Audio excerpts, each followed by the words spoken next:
Mimi naona ni kundi zuri.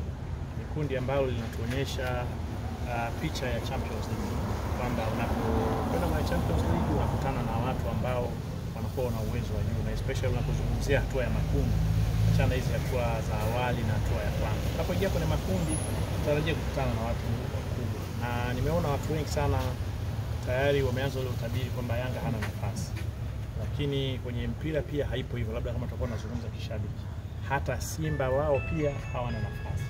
Hilo linawezekana kabisa. Kwa nafasi wataipataje? Nafasi wataipata kwa kufanya. Mimi swali langu kwa watu wengi, kwa nini Yanga waogope timu za kaskazini? Kama wanaziogopa, turudi kwenye swala la port. Huu ndio mfano wetu sasa, kwamba JS Kabylie yuko gani? Namba 5. Yuko port. Namba 4. Karabati yuko port namba 3. Yanga yuko port namba 2.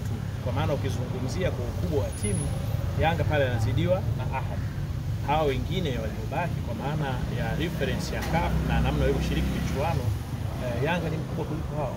Kwa Yanga wanatakiwa waichukulie hiyo kwamba wao ndio wana nafasi ya kufuzu na Ahad. Halafu waende wakacheze mpira.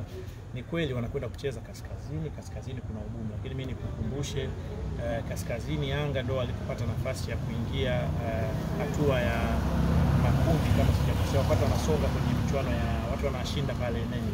Tunis. Club Africain. Hiyo ni kaskazini, si ndio? Lakini hata finali yao wao na FC Alger nafikiri uliona jinsi ilivyokuwa. Haikuonyesha kwamba Yanga ni timu ilikuwa dhaifu. Kwa hiyo sioni kama kuna kitu kigeni kwa Yanga. Bado mimi naamini Yanga wanaweza kufanya vizuri, lakini nategemea na wao wanaichukuliaje, kwa sababu kama Yanga watakwenda wanaamini kama watu wengine wanavyoamini, basi hapo kuna ugumu kwao.